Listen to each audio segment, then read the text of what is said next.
Hola a todos.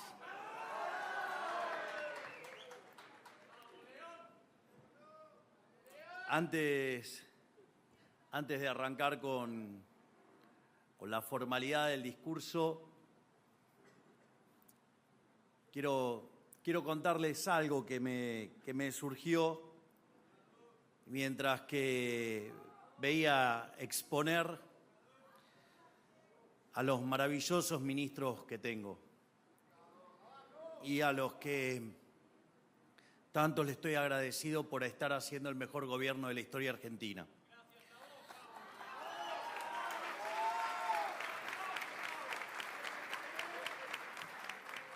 Y lo que se me vino a la cabeza, no sé, digamos, si alguien lo llegó a ver en algún momento, había un programa de televisión que se llamaba El Mago Enmascarado. Y que era lo interesante de ese programa, era que aparecía un mago enmascarado y lo que hacía era mostrar los trucos de los otros magos. ¿Y por qué lo relaciono con lo que acabamos de ver, con el privilegio que han tenido hoy de poder ver a 5 de mis ministros exponiendo? Digo, es el lujo ese que me doy yo en cada reunión de gabinete. Y que esto que hoy el mundo llama el milagro argentino, hoy vieron el truco. El truco es un conjunto de profesionales formidables, maravillosos, ¿sí? Que además de ser talentosos, encima además son buenas personas y que ellos son los grandes arquitectos de hacer Argentina nuevamente grande. Muchísimas gracias a cada uno de mis ministros, porque gracias a ustedes estamos sacando a la Argentina del pozo y la vamos a hacer grande nuevamente.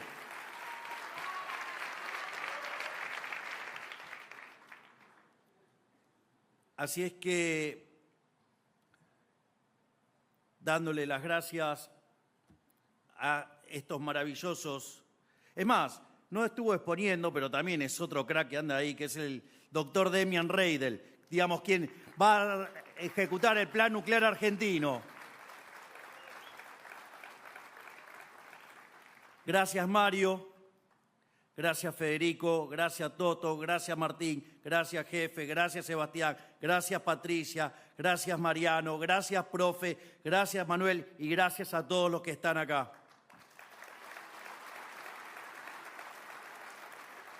Porque siempre es agradable estar entre tantos amigos y hermanos de armas. Sobre todo en la antesala de la gran batalla que se aproxima en territorio bonaerense. Quiero comenzar por agradecer a los ministros de mi gabinete por el extraordinario trabajo que están haciendo en el Gobierno Nacional y por poner su conocimiento y experiencia a disposición del partido para exponer nuestro modelo a las provincias. También a Sebastián Pareja por organizar este congreso y coordinar nuestros esfuerzos en la provincia de Buenos Aires.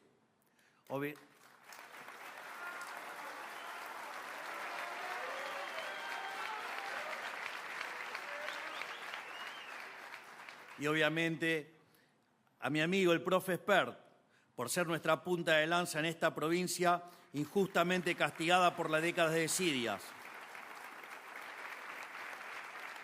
y que hoy atraviesa un pésimo presente bajo el mandato del pichón de Stalin, Axel Kicillof. Y obviamente, ahora ya saben que se va a llevar el último agradecimiento, que es para el jefe, para Karina Milei.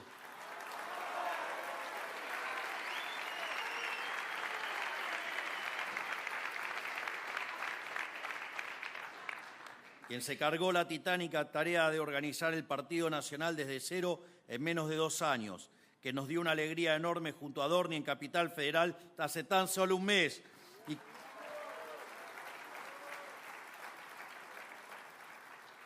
Es casi como el efecto dominó.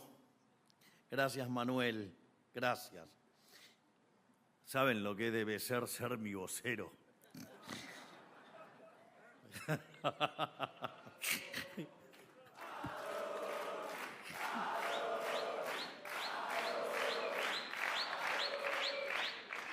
La parte buena es que, digamos, el accionar prolijo de Manuel lo deja más tranquilo a Toto, o sea, puedo putear tranquilo. Así es que, digo, gracias a todos, digamos, porque por el trabajo enorme que están haciendo y sobre todo después de algunos berretas de la política y el periodismo que se dan el lujo de subestimar tanto al jefe como a todo, digamos, a este equipo de gobierno maravilloso. No jodas.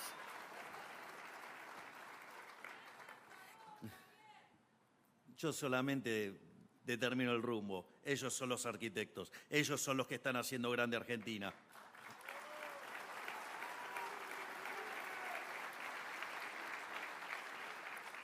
Un gran dramaturgo escribió que no hay que temerle miedo a la grandeza, que algunos nacen grandes, algunos alcanzan la grandeza y a otros la grandeza simplemente se les impone. Pero lo cierto es que hay muchos caminos hacia ella. La Argentina nació grande, liderando los esfuerzos libertadores de la región. Luego trastabilló durante décadas de guerras civiles inconducentes.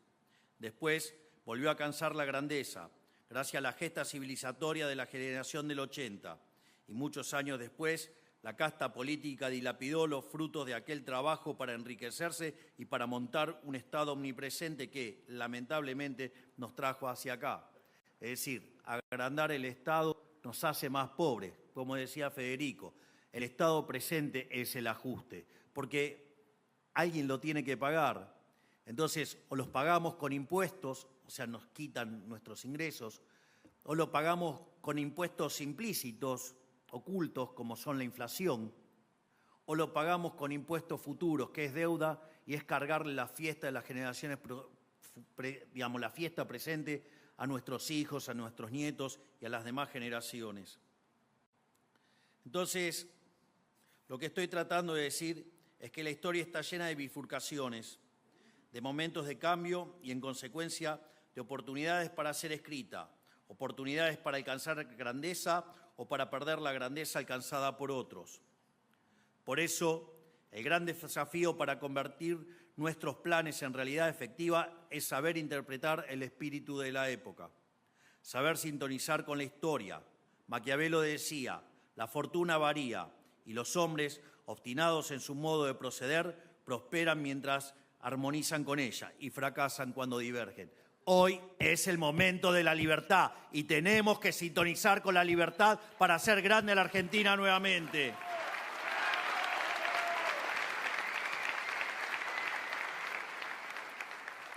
Es decir, hoy las campanas de la historia vuelven a sonar y la fortuna le presenta otra oportunidad a la Argentina. En el 2023, la historia nos impuso un mandato claro. Por primera vez en 100 años, los argentinos decidieron emprender un cambio profundo. Decidieron cambiar de forma drástica y definitiva un modelo económico que ya se había agotado y eligieron también terminar de una vez con el sistema de castas que había montado la política, donde los políticos colgados de la teta de un Estado grotesco eran ciudadanos de primera y los argentinos de trabajo eran ciudadanos de segunda. No eligieron un cambio parcial y provisorio, sino desde las raíces y definitiva, no un cambio de nombres, sino un cambio de modelo. Pero las riendas del Gobierno Nacional son únicamente un primer recurso para impulsar este cambio, porque buena parte de los aspectos del modelo que nos hundió como un ancla están en los niveles subnacionales del Gobierno, sobre todo en las provincias, y principalmente en esta provincia donde viven 17 millones de bonaerenses. La única manera de completar el cambio que nos encomendó la gente es cambiando no solo la realidad nacional, sino también lo que pasa en las provincias y en los municipios. Por eso hoy, a 1 año y medio de aquella hazaña, tenemos por delante otra batalla histórica, donde el futuro de millones de argentinos vuelve a estar en juego y donde una vez más debemos estar a la altura de las circunstancias. Hoy tenemos la tarea de llevar el modelo de la libertad a la provincia de Buenos Aires, donde gobiernan los mismos hace casi 4 décadas, casi sin interrupciones, y donde la sociedad exige un cambio. Y con toda la razón del mundo, porque la realidad de la política bonaerense es como viajar en el tiempo al gobierno de Massa. La fiesta de privilegios, programas absurdos y gasto político lujurioso que imperaba en el Gobierno nacional hasta 2023. Ahora lo esconden en la provincia. Pero lo que no pueden esconder es el triste contraste con el abandono y miseria que vive la gente.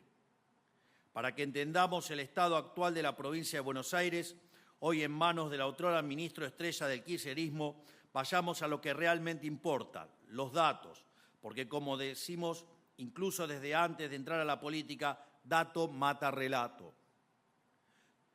Educación. Hoy en la provincia de Buenos Aires, solo el 46% de los estudiantes llegan a sexto grado, en el tiempo esperado y con conocimientos satisfactorios en lengua y matemática. Y para tratar de disfrazar el fracaso educativo, eliminaron la repitencia, una medida que pinta el kirchnerismo de cuerpo entero. Nos hicieron pasar de ser un faro educativo para todo el continente a estar peleando los últimos puestos en la región, a fuerza de aplicar políticas ideológicas y demostrablemente falsas. Y hoy, de tanto nivelar para abajo, dejaron la vara educativa en el subsuelo. Infraestructura.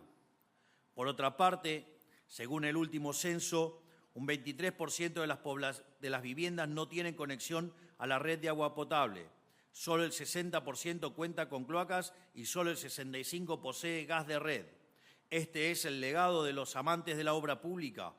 Cuando la corrupción es así de endémica, ni tirándole dinero infinito se resuelve porque se trata de un barril sin fondo. Luego tienen el tupé de corrernos con que nosotros no hacemos las obras. Digo, llevan casi 40 años. Les cobraron impuestos para hacer todo tipo de obra y no les dieron nada. Los cagaron de arriba de un poste.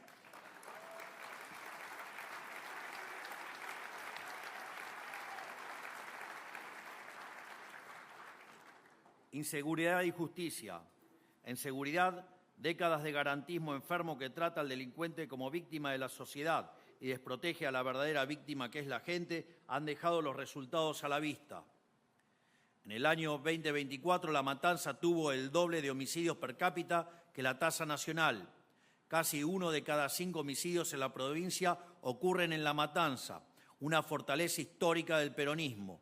Y pensar que hay un cara dura que sale a decir que La Matanza, digo, la estaba describiendo, es el cómplice de los iraníes, ¿sí? Digamos, mostraba a La Matanza como si fuera Suiza. Era una cosa increíble, o sea, yo digo, verdaderamente no dejo de asombrarme. Y esto es solo un caso. El resto del conurbano no está mucho mejor. Para sorpresa de nadie, el gobierno de la provincia de Buenos Aires no adhirió a la ley de reiterancia y los diputados del oficialismo provincial votaron en contra del proyecto del régimen penal juvenil, a pesar de que casi 24.000 delitos fueron cometidos por menores en la provincia durante el 2023, es decir, más de la mitad del total del país. Tamaño del Estado, o sea, el gasto. En términos financieros, la provincia es un desastre. Solo en el último trimestre del año pasado aumentaron su deuda en un 12,2%, lo que traducido en pesos es un incremento de 1,3 billones de pesos. Esto es impresionante porque son tremendamente brutos, pero son brutos. Es decir, viven despotricando contra la deuda, pero son amantes del déficit fiscal. Y cuando la deuda es hija del déficit fiscal, es decir, es como, digamos, la disonancia cognitiva es tremenda, o sea, no conectan causa y efecto. Es más, viven acusándonos de ser un gobierno endeudador y somos el único gobierno que desde el regreso de la democracia bajó la deuda en 40.000 millones de dólares. Es verdaderamente desopilante.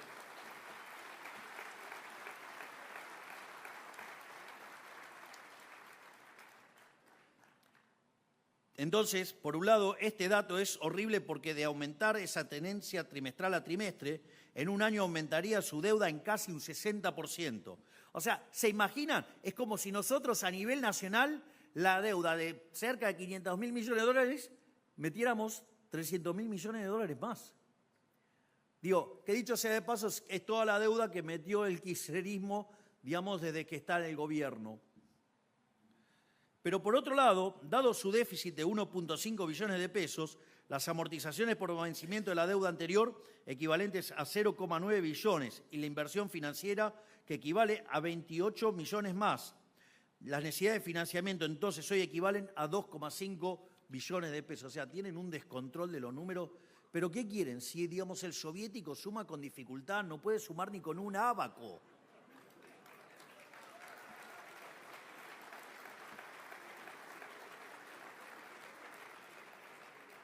Es más, si me corren un poco, creo que hasta tiene dificultades para hacer un cero con un vaso.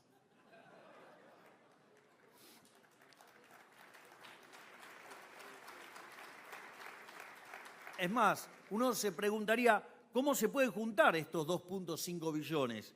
Bueno, solamente tiene dos opciones. O asfixian a la gente de trabajo con aún más impuestos o lo pagan aún más deuda, que no es otra cosa que impuestos futuros, que es lo único que se les ocurre. Es decir, nunca se le pasó por la cabeza a este pelotudo bajar el gasto público. ¡Nunca!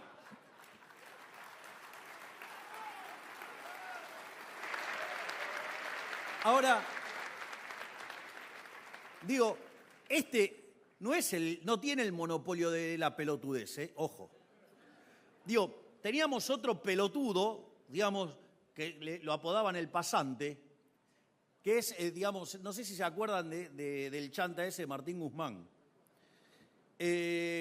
Bueno, es muy interesante, digo, cómplice del gobierno genocida de Alberto Fernández en el encierro a los argentinos. Y que si además hacemos toda la cuenta y Argentina hubiera hecho durante la pandemia las cosas como un país mediocre, en lugar de tener 130.000 muertos, hubiéramos tenido 30.000. Por lo tanto, cometieron un genocidio de 100.000 personas.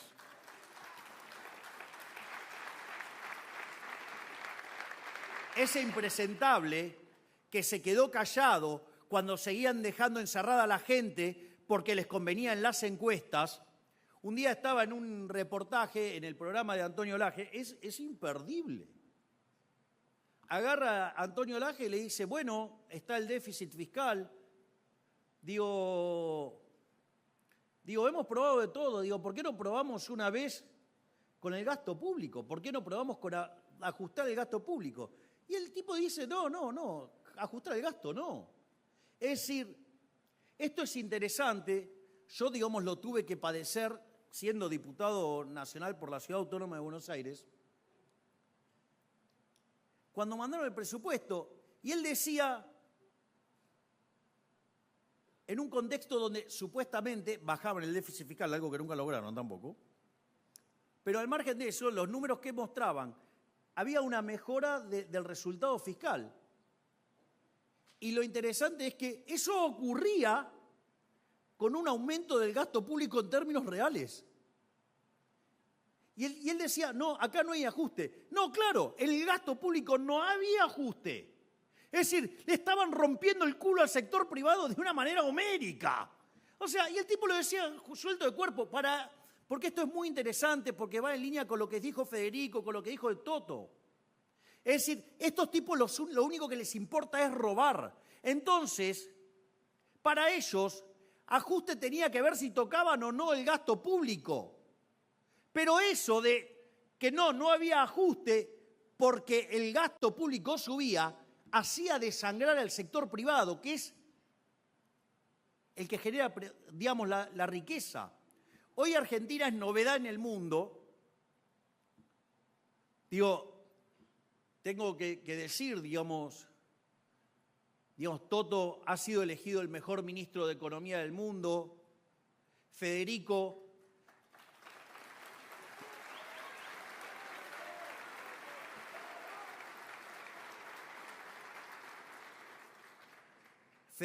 se ha convertido hasta, digamos, miembro consultivo del Fondo Monetario Internacional y de otros países en todo lo que tiene que ver con la desregulación.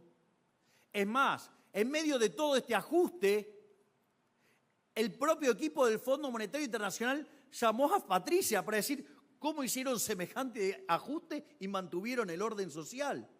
Es decir,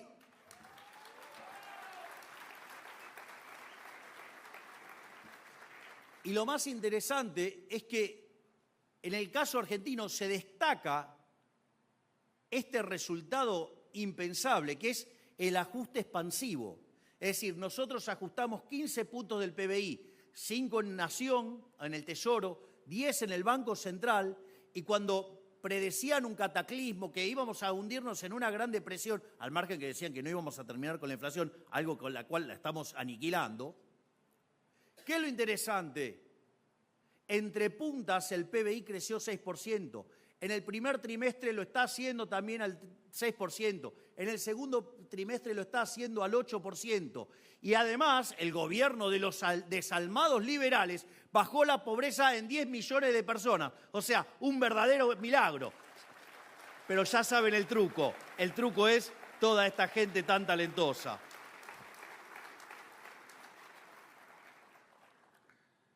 Bueno, como verán, digamos, me fui del...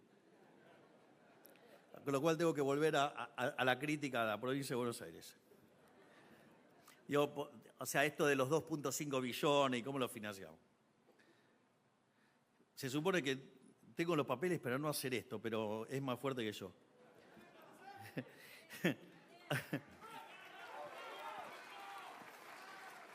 Entonces ahora lo que voy a hacer es tratar de traducir al español lo que estuve contando de los números de Buenos Aires. Es decir, los mismos que lloran por los medios sobre el supuesto endeudamiento del gobierno nacional están llevando a la provincia a la quiebra por su irresponsabilidad fiscal. Todo para crear un Estado que, tratando de dedicarse a todo, termina no cumpliendo ni sus obligaciones más elementales. No se confundan, la única forma de desendeudar al Estado es cortando el gasto público. Pero todo lo anterior no debe sorprender de un gobernador que, además de tener una cosmovisión soviética, ha decidido basar su estrategia en la oposición ciega a nuestro plan de gobierno. Esto lo describió a la perfección Federico hace un rato. Si nosotros eliminamos un impuesto, él duplica otro en la provincia. Si nosotros cerramos una oficina pública, él crea 2, con todos los echados más otros tantos por las dudas. Por ejemplo, en 2024 la provincia de Buenos Aires sumó 20.000 empleados públicos, mientras nosotros desde que asumimos echamos a 50.000. Es más,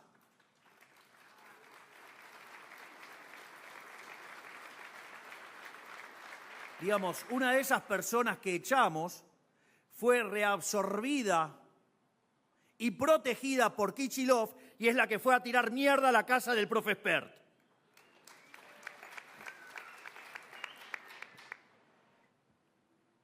Que lo detectamos gracias al trabajo de la doctora Bullrich y su equipo.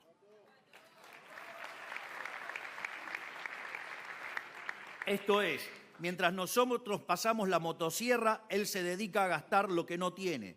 Todo esto resumido en la estupidez supina de Kicillof de declarar desde una postura francamente infantil que más Estado siempre es mejor. Nada puede venir de alguien con razonamientos tan limitados. ¿Y cuál ha sido, en resumen, el resultado de décadas ininterrumpidas del Estado presente? No solo un Estado en ruinas, sino también una espiral descendente de miseria. De persistir en este rumbo, en pocos años la provincia de Buenos Aires se convertirá en una villa miseria gigante, como ya son algunas de sus localidades. Una tierra de pobreza, violencia y analfabetismo. Paradójicamente, el modelo del Estado omnipresente devolvió a grandes partes de la provincia y sus habitantes a un estado de la naturaleza, donde no hay imperio de la ley, no hay contratos que valgan y demasiados compatriotas viven condenados a existencias pobres, brutales y breves. Y no es que el plan les salió mal, esto no ha sido un error ni un accidente. Como dijo alguien, el propósito de un sistema es lo que hace. Es decir, un sistema se juzga por sus resultados, no por las intenciones de sus creadores. Milton Friedman Dixit. Por más nobles que se proclamen. Aunque dudo que las intenciones de esta gente haya excedido la búsqueda de amarrocar poder y riqueza. Es decir, no se equivoquen, a esta gente, a estos malnacidos, lo único que les importa es el poder. Y la gente solamente es funcional para que ellos retengan el poder. No les importa nada de los argentinos de bien. Lo único que les importa es perpetuarse en el Estado para vivir con poder y afanándonos y vivir parasitándonos.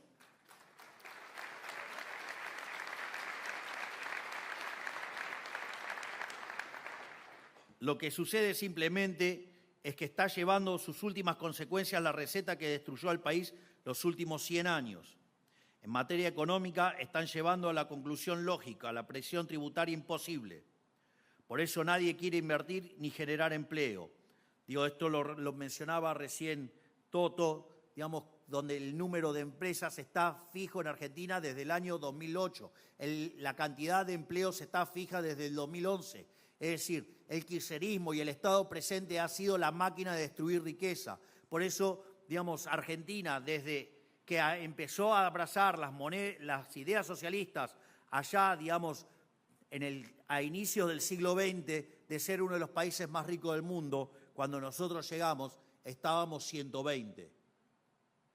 Y peor hubiéramos estado si no hubiéramos podido evitar la megacrisis que enfrentamos. Digamos, esto es bastante complicado porque a veces cuesta mucho que se logre valorar algo que parece un contrafáctico. Es decir, nosotros llegamos al gobierno y teníamos un desequilibrio monetario que era el doble que el que teníamos en la previa al Rodrigazo. El Rodrigazo, que ocurrió allá en 1975, implicó multiplicar por 6 la tasa de inflación. Eso quiere decir que por lo menos que la inflación que traíamos la hubiéramos multiplicado de piso por 12 veces. Pero no solo eso, dejaron el Banco Central peor que en la previa de la crisis de la hiperinflación de Alfonsín en el 89. Esto, digamos, por ejemplo, en ese año la inflación mayorista llegó al 5.000%. Es decir, nosotros teníamos 4 bases monetarias venciendo un día, es decir, que en un día podíamos quintuplicar la cantidad de dinero. Imagínense lo que hubiera sido, digamos, una situación donde todo lo mismo viene, pero 5 veces más de dinero. Y además cayendo la demanda de dinero. No solo eso, otro dato también muy importante, teníamos vencimientos de deuda en pesos equivalente a 9 bases monetarias. Es decir, era toda una oleada de pesos increíble. Por eso solamente la historia va a poder hacer justicia de la enorme tarea de Toto Caputo, de Santi Bausili, de Pablo Quirno, de Guberman y todo ese equipo maravilloso que no solo nos evitaron la hiperinflación y están domando la inflación, sino que además lo hicieron sin fijar el tipo de cambio, sin controlar precios, sin expropiaciones y además readecuando tarifas. Y eso que parecía una tarea imposible se ha convertido en el mejor plan de estabilización de la historia de la República Argentina, aún muchísimo mejor que el programa de convertibilidad de Carlos Saúl Menem. Y es más, el gobierno de Menem, que acorde a un trabajo de Gerardo de la Paulera, Bosole y Irigoyen, que se llama Passing the Buck, era el mejor gobierno de la Argentina, básicamente constaba del plan de convertibilidad y un conjunto de reformas estructurales. Nuestro plan de estabilización hoy es mejor que el de la convertibilidad. La inflación mayorista viajaba al 54% cuando asumimos, que anualizado es 17.000, y el último mes la inflación mayorista fue negativa en 0,3. Es decir, ¿cómo doma Toto?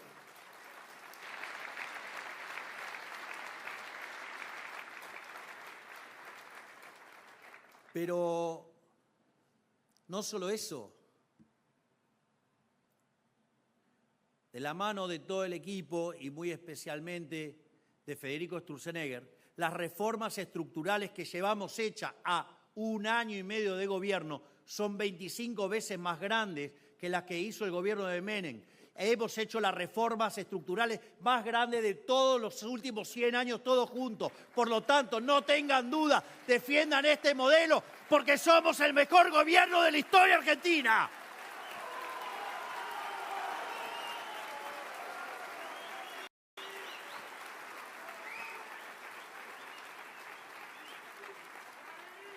Es decir, con estos resultados, no puede ser que no vayamos a poder teñir de violeta la Argentina.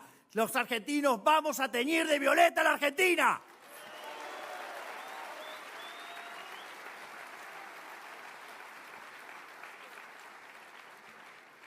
Y del otro lado está este modelo empobrecedor de los kirchneristas.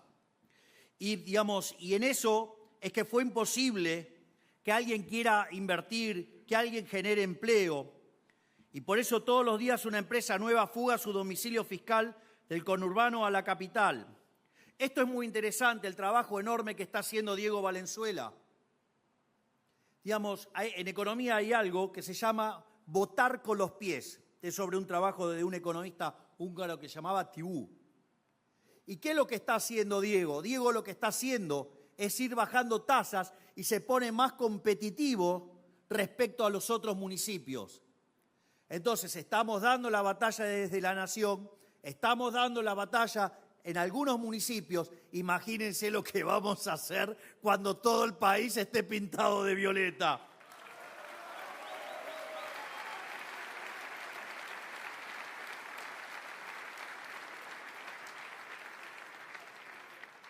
Por otra parte, en materia de seguridad, el garantismo ha convertido el conurbano en un infierno, donde los delincuentes merodean a su antojo mientras el honesto vive tras las rejas. Nosotros venimos a ordenar esta locura. Los delincuentes encerrados y los argentinos de bien libres. En materia de cultura pública, usan el Estado como un refugio para sostener al ejército de dirigentes y militantes kirchneristas que se replegó desde el Estado Nacional. El ejemplo más extravagante se manifestó esta semana, cuando se conoció que quien vandalizó la casa del profe Espert al final era una funcionaria del gobierno de Kicillof. Su cargo es una tomada de pelo, directora de sensibilización y promoción de derechos en el Ministerio de la Mujer bonaerense. Bueno, parece que no reconoce el derecho más básico de todos, que es el derecho de propiedad. Si fuera nada más que eso.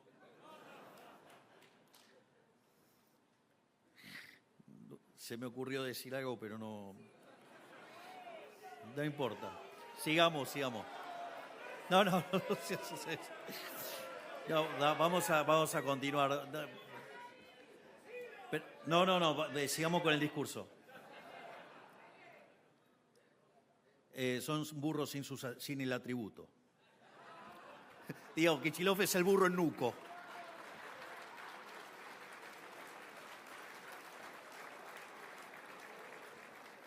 Pero volviendo al tema de la funcionaria, ¿sí? Hablamos de una funcionaria pública de un área del Estado que no debería existir, a la cual le pagan el sueldo todos los bonaerenses, dedicándose a vandalizar con bosta al hogar de un diputado en reclamo de la libertad de una condenada. Es totalmente lisérgico, diga otra que Lucy in the Sky with Diamonds, de una cosa de loco. Es decir, Lennon y McCartney se quedaron cortísimos en Sgt. Pepper. Pero volviendo al punto, ellos saben mejor que nadie que hundieron a la provincia en el subdesarrollo más abyecto. Por eso desdoblaron la elección, para que menos gente vaya a votar y se termine imponiendo el voto rentado. Y por eso mismo es tan importante llevar a toda la provincia el mensaje de que hay que ir a votar. Tenemos que ir a votar, porque justamente lo hacen para esto. Primero, porque nos tienen miedo, ¿sí? Exactamente. Y segundo, para que la gente no vote y entonces el peso del voto rentado sea más grande y tengan más chance de ganar. Ellos se replegaron en la provincia para seguir viviendo de la política. Miren, por ejemplo, lo que quieren hacer ahora con la reelección indefinida de legisladores e intendentes bonaerenses. Pero claro, para eso a la gente la tiene que seguir yendo mal. Eso sí es un juego de suma cero. A mayor tamaño el Estado para mantener las extravagancias y vidas suntuosas de la casta, menos hay para la gente que lo financia con impuestos. Es decir, nosotros estuvimos, si ustedes revisan, tanto lo que dijo Federico, como lo que dijo Toto, es decir, nosotros estamos haciendo referencia, a la restricción de presupuesto y en el fondo, dados los recursos, si más se queda el Estado, menos nos quedamos nosotros. Esa es la lógica. Ahora, Y es cierto que es un juego de suma cero, pero solamente en el corto plazo. En el mediano y largo plazo es un juego de suma negativa. ¿Y quieren que les dé un buen ejemplo de ello? Argentina, de ser un país que era el país más rico del mundo a fines del siglo XIX, miren lo que dejaron estos impresentables. Es decir, que además la presencia del Estado no solo les roba el ingreso y el fruto de su trabajo, sino que además de largo plazo nos hace cada vez más pobres. Por eso ellos quieren convertir a la provincia de Buenos Aires en una isla donde todas las reformas que estamos haciendo nunca lleguen y que la gente siga viviendo bajo su yugo. Y la única forma de frenarlo es con el voto. La provincia de Buenos Aires es el último bastión de este credo miserable e infeliz que ha sido el modelo del Estado omnipresente en la Argentina. Una promesa de igualdad que nos convirtió a todos en esclavos desposeídos. Kicillof es el último zar de la miseria, el heredero de un modelo condenado al fracaso, que destruyó todo lo que tocó. Está escondido en su Kremlin, que es el gobierno provincial, un monarca diminuto que priva a la gente de libertad por miedo a que ganen autonomía. Esto, digamos, también es interesante porque cuando uno mira los modelos de la izquierda y que buscan la igualdad, Friedman decía que aquellos gobiernos que persiguen la libertad por encima de la igualdad consiguen mucho de ambas cosas, mientras que aquellos que ponen la igualdad por encima de la libertad no consiguen nada de las dos cosas.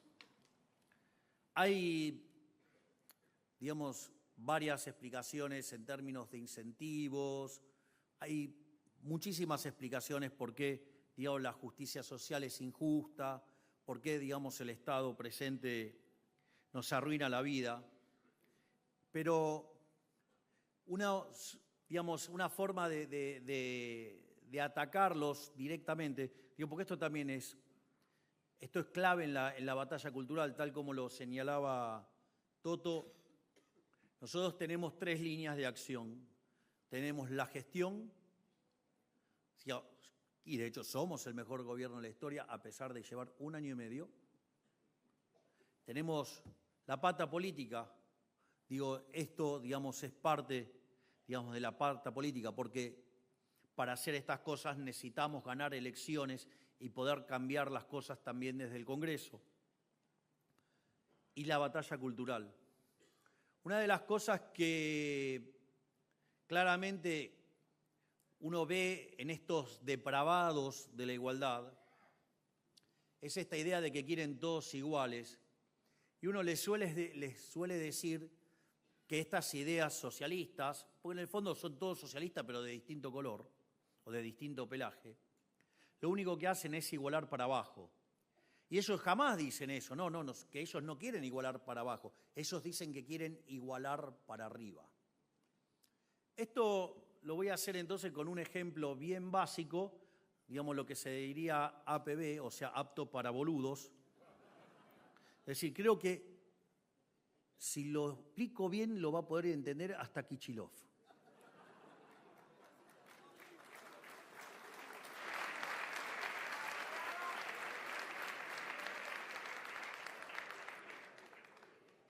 Bueno, no sé, porque tiene problemas para entender la restricción de presupuesto. Pero bueno, digamos, vamos a ver si puedo explicar bien. Es un desafío, porque, digo, si hay una única virtud que me autorreconozco es que soy un buen divulgador. Pero supongamos que tenemos una sociedad, ¿sí?, que hay uno que tiene, digamos, 80 y otro tiene 20. Entonces aparecen estos depravados de la igualdad y dicen, no, bueno, ahora todos tienen que ser iguales. La realidad es que uno le dice, bueno, mirá, la verdad que van a terminar todos teniendo 20. Ellos dicen, no, que ellos van a igualar para arriba. Ahora, ¿qué es lo que pasa si quisieran igualar para arriba? Entonces los dos tendrían que tener 80, ¿no? Bueno, pero 80 y 80, digamos, es 160. ¿Y qué pasa? Que lo que yo estaba produciendo, ¿cuánto era? 100. Es decir, se van a chocar con la restricción presupuestaria. Entonces, primero lo van a tratar de arreglar por deuda, y cuando ya no puedan pagar la deuda va a terminar en default, en altas tasas de interés, consecuentemente en menos inversión, con lo cual de cara al futuro no vamos a tener 100, vamos a tener menos. Cuando no puedan financiarlo con deuda, ¿con qué lo van a financiar? Lo van a financiar con emisión monetaria. Y cuando se genere la inflación van a generar distorsiones en los precios relativos, van a hacer que básicamente pulverizar el cálculo económico y por ende también ahora ni siquiera vamos a poder mantener los 100. Y además, como están pulverizando los incentivos, porque si los quiere hacer mediante el robo institucionalizado, que son los impuestos, y ustedes le quieren sacar 30 a uno para dárselo al otro, ¿qué es lo que va a decir el que gana 80? Y no me voy a esforzar por 80, si me va a quedar 50. Y cuando me haga 50, digamos, la producción ¿a cuánto me va a caer? A 70. ¿Y a cuánto va a terminar ese equilibrio? Va a terminar en 40. Es decir, todos pobres. Es decir, que el socialismo es la máquina de la pobreza. Y espero haber explicado el ejemplo que sea hasta apto para Kichilofes. Entonces, pero acá, ¿cuál es el problema? El problema cuando ustedes plantean esto es que no hay nada peor para un político que un trabajador que se dio cuenta que no los necesita y que ahora está dispuesto a hacer lo que sea para sacárselo de encima. No se confundan, la provincia no está así porque el modelo de la casta haya fallado, sino más bien porque ha triunfado y se ha realizado en todo su esplendor. La descomposición social es su consecuencia necesaria y no un error, porque es un modelo que está destinado a implosionar, que es básicamente lo que describí recién. Pero si ellos proponen la asfixia de un Estado inútil, la desaparición de la ley común y la aislación en pequeños feudos pobres y miserables, nosotros traeremos el imperio de la ley y el progreso económico. La Argentina como país ha adoptado un cambio de rumbo radical y sin precedentes en nuestra historia. No vamos a dejar que los bonaerenses miren por la ventana cómo avanza el resto del país, ni será la provincia un ancla que frene el despegue de la nación. ¿De qué se trata entonces esta elección bonaerense que tenemos por delante? No se trata simplemente de un partido político contra otro, ni un dirigente contra otro, ni es solamente una ideología contra otra, es mucho más, es un choque de modelos y de direcciones. Bajo la consigna kirchnerismo o libertad subyace la interpretación de nuestra historia y del destino de nuestra nación. Es el modelo de la casta contra el modelo de la libertad. Es el partido del Estado contra el partido de quienes trabajan y prosperan con su propio esfuerzo. Es el Estado entendido como botín para unos pocos amigos contra el Estado como garante de la vida, la propiedad y la libertad de las personas. Es el último siglo de humillación y miseria contrapuesto a un futuro libre y próspero, civilización o barbarie, libertad o servidumbre. Todo eso y mucho más está en juego en esta elección. Y ya quedó claro que la libertad avanza es el único vehículo de cambio capaz de dar esta vuelta a esta página oscura de la historia argentina.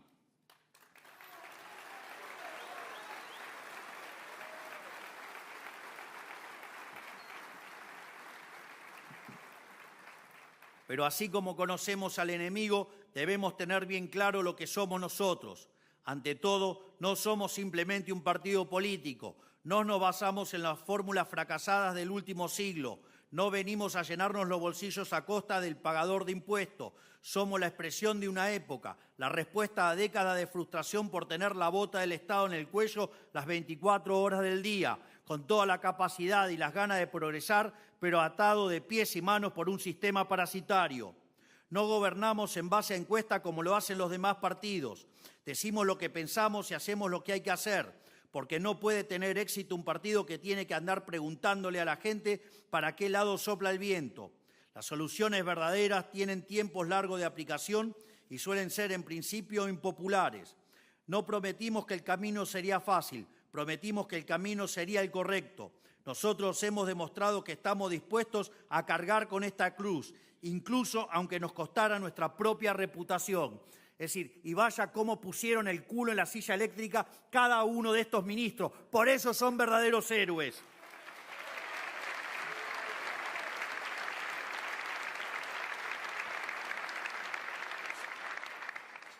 Demostramos que no vinimos a la política para tomar de estúpida a la gente, como hacen los demás, y que por eso mismo le podemos pedir su confianza sin que se nos caiga la cara. Otros partidos capturan el Estado para juntar y repartir dinero y poder, disfrazando este deseo con perorata de justicia social y programas de gobierno presuntamente solidarios. Y lo que es peor, toman a los votantes de rehenes para abonar a este esquema de acumulación, dándoles con una mano la mitad de lo que le sacan con la otra. Digamos, el viejo dicho del que reparte se queda con la mejor parte. Para ellos, la política es hacer caja, es robar, es acomodar amigos, es prometerle a la gente espejitos de colores. Para nosotros es lo contrario. Para nosotros la política es un medio para cambiar la realidad del país.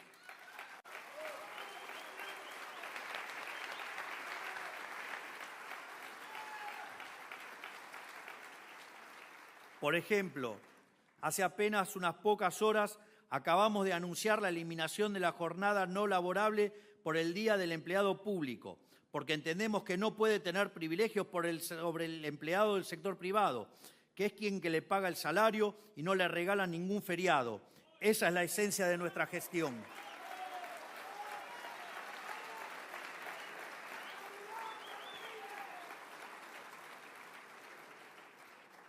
Siempre digo que la libertad avanza, hay lugar para todos los que quieran dar la vida por las ideas de la libertad, sin importar de dónde hayan venido. Tabula rasa, como hemos dicho tantas veces, pero por la inversa, esto significa que quien se quiera servir del partido para hacer plata, para hacer clientelismo y todos los tejemanejes de la política, no merece estar en la libertad avanza.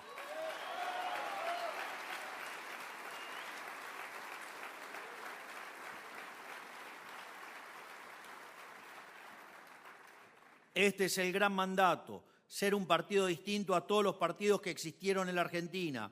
Y es precisamente porque somos distintos que, hasta el momento, hemos realizado de forma exitosa cambios que nunca antes hicieron en nuestra historia. Por eso, nosotros tenemos que tener la vara altísima, más alta que cualquier otro espacio. Nuestro punto de comparación no puede ser el resto de la política, porque el resto de la política es una porquería que le arruinó la vida a generaciones de argentinos.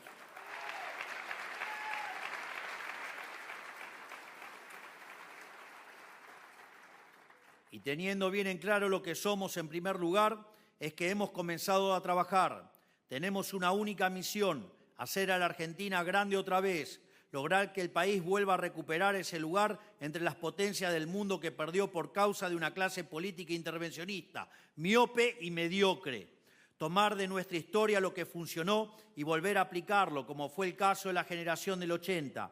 Es así que es una generación de dirigentes políticos que vale la pena tomar como ejemplo, y no, digamos, a la banda de la presidiaria.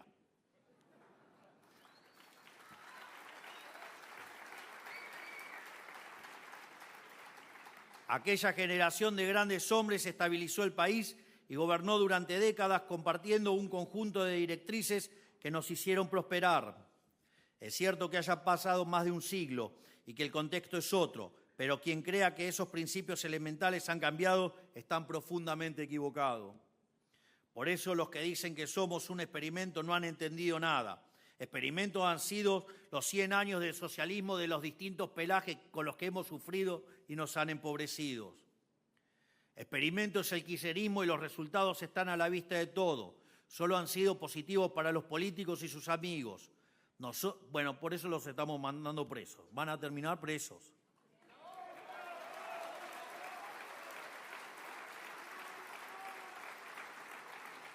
Que dicho sea de paso, ocurrió en este gobierno, el que, digamos, verdaderamente republicano deja actuar libremente a la justicia.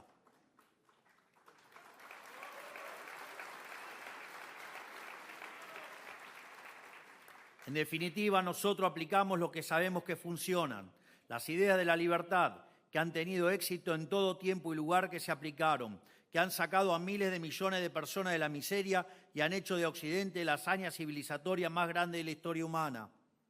No incurrimos en la fatal arrogancia de creer que vamos a reinventar la rueda. Ya está todo inventado. Lo que sucede es que esta es la primera vez en décadas que un gobierno tiene el coraje para aplicarlo aunque sea políticamente incorrecto y aunque tenga todo el aparato político en contra. Por fortuna para nosotros tenemos toda la historia de la humanidad de nuestro lado. Queremos traer el modelo que ya aplicamos en la Nación a la provincia de Buenos Aires para que todos los bonaerenses puedan también ser parte del progreso argentino, que no tengan que ser rehenes de un grupo de vivos que, habiendo sido justamente echados del gobierno nacional, han encontrado refugio en las dependencias públicas provinciales. Si acá es donde huyeron todas las rastas cuando se hundió el barco, acá también hay que hacer limpieza. Esa es la tarea que nos han encomendado los argentinos y lo que sin duda ratificarán los bonaerenses en septiembre y en octubre.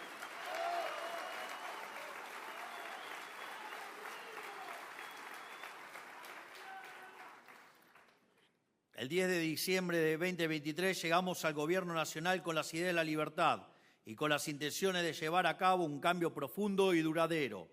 Hicimos el pasaje de Macabeos que hoy sabemos de memoria.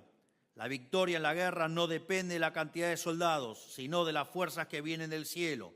Teníamos una convicción de hierro, pero sabíamos que nos enfrentábamos al aparato político, mediático y económico del Partido del Estado.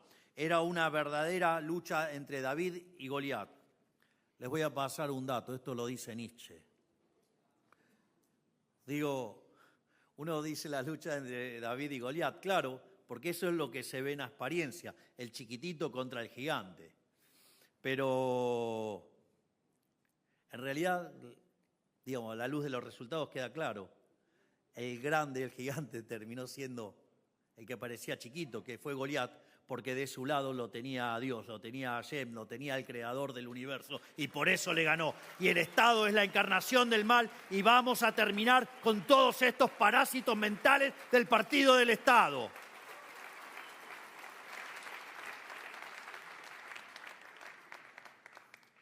Hoy, si bien la cancha está un poco más equilibrada, ellos aún tienen el control del territorio, la pauta en medio más elevada de la historia de la provincia, y están dispuestos a quebrar las cuentas públicas con tal de rascar tan solo media banca más en la legislatura, tal como lo hizo Massa en 2023, que imprimió 13 puntos del PBI y nos dejó plantada una hiperinflación.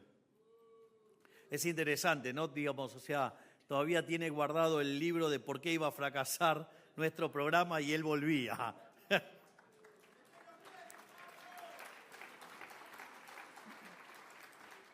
Si me piden eso, me están pidiendo que no sea republicano, que actúe la justicia y que se ocupe la justicia. Yo soy el Poder Ejecutivo.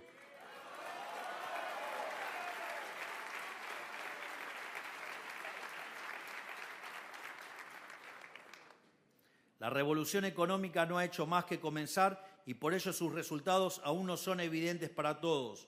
Hoy más que nunca es necesario defenderla. Si bien el aparato de la política tradicional no ha sido desmantelado, sabemos que están desesperados. Incluso muchos dirigentes antes antikirchneristas han empezado a blanquear que son todo lo mismo, formando una especie de liga parasitaria anti-Milei, una verdadera unión antidemocrática en contra de nuestro programa económico, buscando constantemente excusas para sacar a relucir su afán de golpismo. Y están desesperados porque ya no hablamos desde la convicción simplemente. Tal cual lo anticipamos, esa convicción se transformó en resultados que ratifican el rumbo y auguran en un futuro que será cada día un poco mejor que el pasado.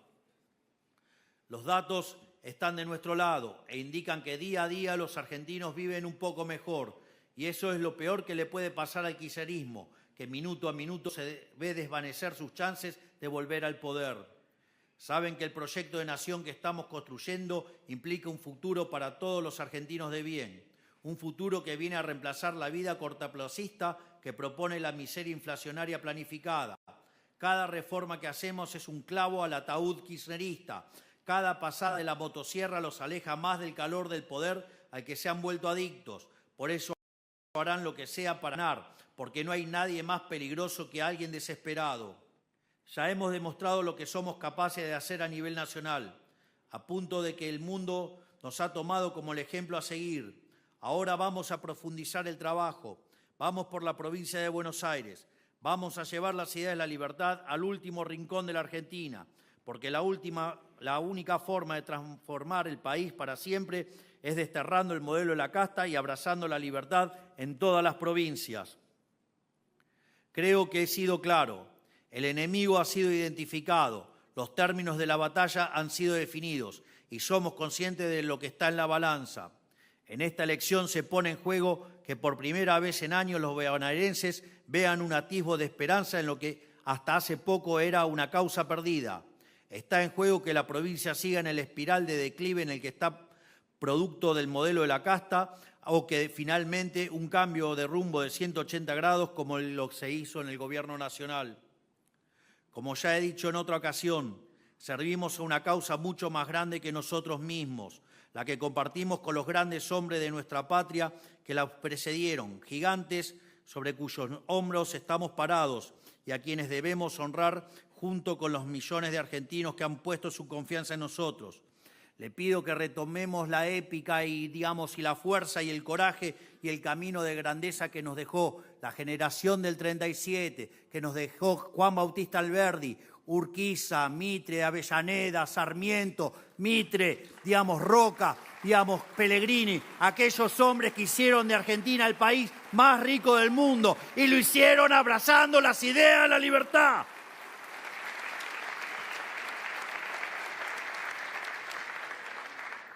No será tarea fácil, pero al final la verdad siempre triunfa sobre la mentira. La realidad se termina imponiendo ante los delirios regulatorios de los políticos. El bien, tarde o temprano, prevalece ante el mal. Y en la misma línea, el bien organizado prevalece sobre el mal organizado.